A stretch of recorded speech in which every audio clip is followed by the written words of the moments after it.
Hello everyone, welcome back to YouTube channel. आज की video में हम लोग डिस्कस करेंगे आईपीओ किस चीज़ का IPO. GPT health care IPO जो 22 फेब को हमारा खुलने वाला है, जिसमें आप बिडिंग कर सकते हैं 22 फेब से 2024। सो जीपीटी हेल्थ केयर आईपीओ। सो जीपीटी हेल्थ केयर क्या बिजनेस करती है, क्या उसके फाइनेंशियल्स हैं, क्या आईपीओ की डिटेल है, सारी इशू साइज कितना लेके आ रही है, नंबर ऑफ शेयर्स, उसके फाइनेंशियल्स कैसे हैं, रेवेन्यू कैसा है, प्रॉफिट कैसा है, उसका पीयर कंपैरिजन, पी रेशियोज, सो वैल्यूएशन रेशियोज हैं, आरओसी रेशियो है, डेट टू इक्विटी रेशियो है, सारी चीज़ें इस वीडियो में हम लोग देखेंगे। एंड देन फाइनली हम एक कंक्लूजन पे आएंगे कि हमें इस कंपनी में इन्वेस्ट करना चाहिए या नहीं करना चाहिए।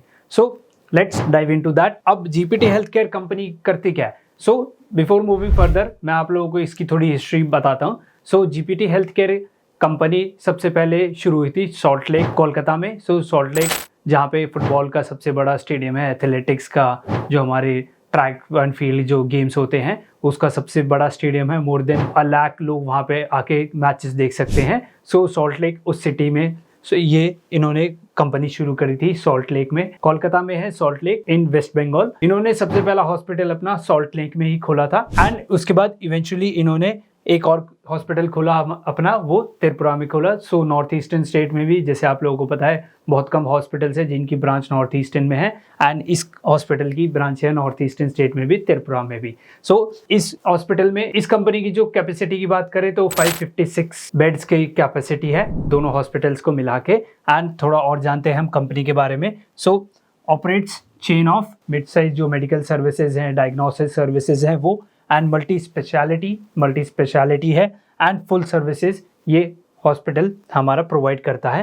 एंड नॉर्थ ईस्टर्न स्टेट में भी इसकी प्रेजेंस है and Kolkata and Tripura majorly 2 ही स्टेट्स हैं ये जिसमें अभी right now Kolkata that is West Bengal अभी जिसमें ऑपरेट कर रही हैं with 556 beds and diagnosis services, multi speciality services ये कंपनी प्रोवाइड कर रही है। So this was the basics of the company, करती क्या है and all stuff. Now will move further, हम लोग इसके और डिटेल के बारे में जानते हैं।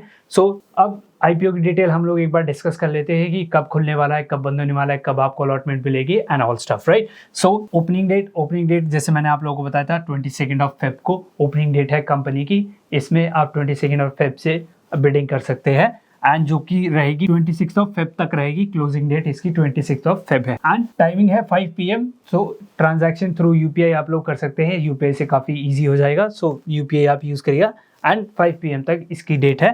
सो आपके पास 4 डेज हैं अपना डिसीजन बनाने के लिए कि आपको इन्वेस्ट करना है या नहीं करना। सो अब हम लोग अलॉटमेंट की बात करें, अलॉटमेंट कब मिलेगी हम लोग को? अलॉटमेंट मिलेगी 27 फेब को। 27 फेब को आपको पता चल जाएगा कि आपको शेयर्स अलॉट हुए हैं या नहीं हुए हैं, राइट। सो रिफंड्स 28 फेब को आपको रिफंड्स मिल जाएंगे। अगर आपको अलॉट नहीं हुआ है तो 28 फेब को आपको अपना पैसा वापस मिल जाएगा, रिफंड इश्यू हो जाएगा कंपनी के द्वारा। नाउ क्रेडिट ऑफ शेयर्स, अगर आपको बाय चांस अलॉट हो जाते हैं तो आपको शेयर 28 फेब को मिल जाएंगे आपके डीमैट में। आपके जो डीमैट अकाउंट है, आपके CSDL NSDL जहाँ पे भी आपका जो DP है उसके पास आपको पता चल जाएगा कि आपको शेयर्स क्रेडिट हो चुके हैं, राइट। वो हमें 28 फेब को। And listing is on 29 Feb. So हमारा जो इस महीने फरवरी मंथ का जो लास्ट एक्सपायरी है, लास्ट डे है 29 Feb. So since this is a leap year, so 29 Feb को इसकी लिस्टिंग है and both on NSE as well as on BSE दोनों एक्सचेंजेस पे ये लिस्ट होगा। एंड अगर आपको अपनी चांसेस बढ़ाने हैं कि मेरा IPO लग जाए, मैं काफ़ी अच्छा IPO है, हम इसके बारे में डिस्कस करेंगे और डिटेल में आपको पता चल जाएगा। सो IPO काफ़ी अच्छा है। अगर आपको चाहिए कि मेरा IPO लग जाए एंड सो उसके लिए मैं एक ट्रिक आप लोगों के साथ शेयर कर दूं। आप ऐसा मत करिएगा कि आप अपने एक ही पैन कार्ड से डिफरेंट ब्रोकर्स के थ्रू बिडिंग कर रहे हैं। आप ऐसा मत करिएगा, बल्कि आप ऐसा कर सकते हैं, what you can do is आप डिफरेंट पैन कार्ड से आपके फैमिली मेम्बर्स, आपकी मदर फादर एंड आपका कोई रिलेटिव वगैरह है, उसके आप पैन कार्ड से इसमें लगाइए। उनका डीमैट होगा, उनके पैन कार्ड से डिफरेंट पैन कार्ड से एक पूल कर लीजिए 7-8 पैन कार्ड्स का एंड वहाँ से एक 2 लॉट आप करिए, जिससे आपके चांसेस बढ़ जाएंगे। ऐसा मत करिएगा कि एक ही डीमैट आपका एक ही पैन कार्ड है और आपके पास 7-8 ब्रोकर्स हैं, आप उसी से एप्लीकेशन लगा रहे हैं। सो वो कंसिडर सिर्फ एक पैन कार्ड के बेसिस पे ही अलॉटमेंट होती है। सो वो एक ही पैन कार्ड आपका वहाँ पे दिखेगा, ना कि डिफरेंट ब्रोकर्स दिखेंगे, राइट। सो आप उस चीज़ को करिए डिफरेंट पैन कार्ड से करिए, ना कि डिफरेंट ब्रोकर से। राइट। मूविंग ऑन फर्दर, अब एप्लीकेशन डिटेल्स, लॉट साइज कितना है, कितना इशू लेके आ रही है कंपनी एंड ऑल स्टफ वो डिस्कस कर लेते हैं। सो प्राइस बैंड जो इस कंपनी का रहने वाला है दैट वुड बी 177 से लेके 186, ये इसका प्राइस बैंड रहेगा। ये this is your lower limit, this is your upper limit and I would suggest you guys कि आप 186 अपना प्राइस डालिएगा, जिससे कि आपके चांसेस बढ़ जाएंगे अलॉटमेंट मिलने के। एंड लॉट साइज हमारा 80 शेयर्स का है, 80 शेयर्स का हमारा लॉट साइज है। एंड फेस वैल्यू जिस पे कंपनी जो हमें फेस वैल्यू दे रही है वो 10 रुपीज़ पर शेयर की हमें दे रही है। सो रिटेल कोटा की अगर हम लोग बात करें, रिटेल में आपको 1 लॉट मिनिमम क्वांटिटी है एंड मैक्सिमम आप 13 लॉट्स तक बिड कर सकते हैं। सो मिनिमम एक लॉट के लिए आपको अराउंड 14,880 रुपीज़ आपके बैंक अकाउंट में होने ही चाहिए। आपके बैंक अकाउंट में अगर इतने पैसे नहीं होंगे तो आपकी एप्लीकेशन ऑटोमेटिकली रिजेक्ट हो जाएगी। सो मेक श्योर कि अगर आप इसमें बिडिंग कर रहे हैं तो इतना पैसा 14,880 minimum balance should be in your bank account to get this IPO, right. एक लॉट की मैं बात कर रहा हूँ। सो 14,880 कैसे आया? सो शेयर्स 80 इंटू योर जो प्राइस लिमिट है उसको इंटू करके मैंने आपकी ईज के लिए अराउंड 15,000 के आसपास आपको ये मिल जाएगा एक लॉट। सो मैक्सिमम आप कितना कर सकते हैं? 30 lots, that comes around 1,93,440 rupees. इतना आपको चाहिए अगर आप 13 लॉट्स बिल्कुल मैक्स क्वांटिटी अगर आप बिड कर रहे हैं इस IPO के लिए। सो आपको इतना मैक्स इसमें चाहिए, राइट। अराउंड 2 लाख के अराउंड आपको चाहिए, राइट। अब थोड़ी और डिटेल्स डिस्कस कर लेते हैं कि IPO की इशू साइज क्या है एंड उसकी वैल्यू क्या है। सो इशू टाइप है, बुक बिल्ड है एंड साइज की अगर हम लोग बात करें 2.83 करोड़ शेयर्स कंपनी ला रही है अपने IPO में, 2.83 करोड़, राइट। इतने नंबर ऑफ शेयर्स रहने वाले हैं। अब इन 2.83 करोड़ की जो वैल्यू होगी, वैल्यू कितनी होगी? Value would be 5 to 5.14 crore. So total issue size जो है हमारा वो 5 to 5.14 करोड़, ये पूरा हमारा टोटल साइज है इस IPO का, इस पर्टिकुलर कंपनी का। सो अगर हम इसमें फ्रेश इशू और ऑफर फॉर सेल देखें, सो इसमें दोनों है, ऑफर फॉर सेल भी है एंड फ्रेश इशू भी है।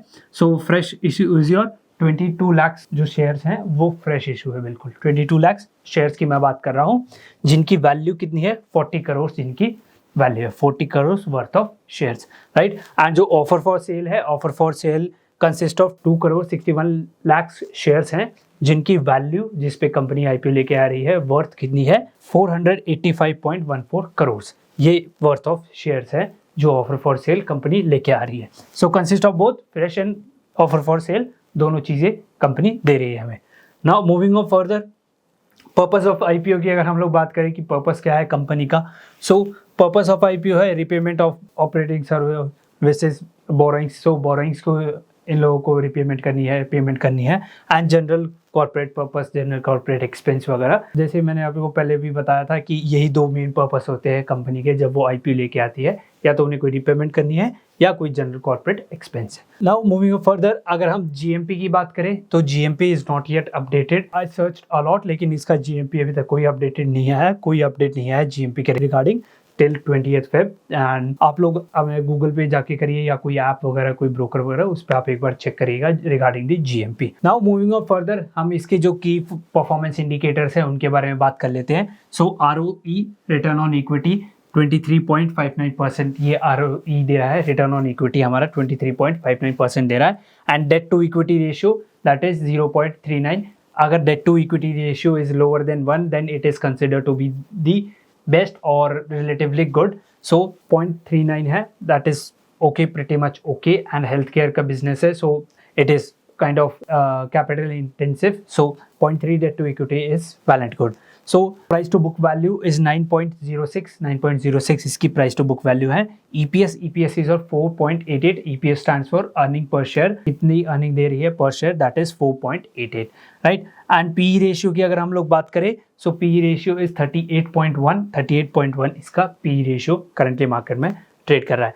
एंड अगर हम लोग बात करें pre IPO and post IPO, then EPS जो था हमारा 4.8 था pre IPO, post IPO that is would be 0। And pre IPO अगर हम लोग PE रेशियो की बात करें तो 38.1 है। सो पोस्ट IPO जो हमारा PE रेशियो है वो भी 0 हो जाएगा। सो PE ratio is very less, so it is also a good signal for us, right. अब हम इसके फाइनेंशियल्स के और इसके पीयर्स के बारे में भी हम एक बार डिस्कस कर लेते हैं, एक बार उसके ऊपर भी हम लोग नज़र डाल लेते हैं। सो गाइज, अगर हम लोग फाइनेंशियल्स की बात करें, फाइनेंशियल जैसे मैंने आप लोगों को बताया बहुत ही इंपॉर्टेंट रोल प्ले करता है। सो फाइनेंशियल्स की अगर हम लोग बात करें, रेवेन्यू, सबसे पहले रेवेन्यू 2021 में revenue was around 248 crore. This figure is in crore, so in crores. Okay, so revenue was 248 crores and in 2022 की बात करें तो revenue was 342.4 crores and अगर हम लोग 2023 की बात करें revenue was 366.7 crores. So year on year हम लोग देख सकते हैं कि revenue में एक अच्छी growth दिख रही है हम लोग को.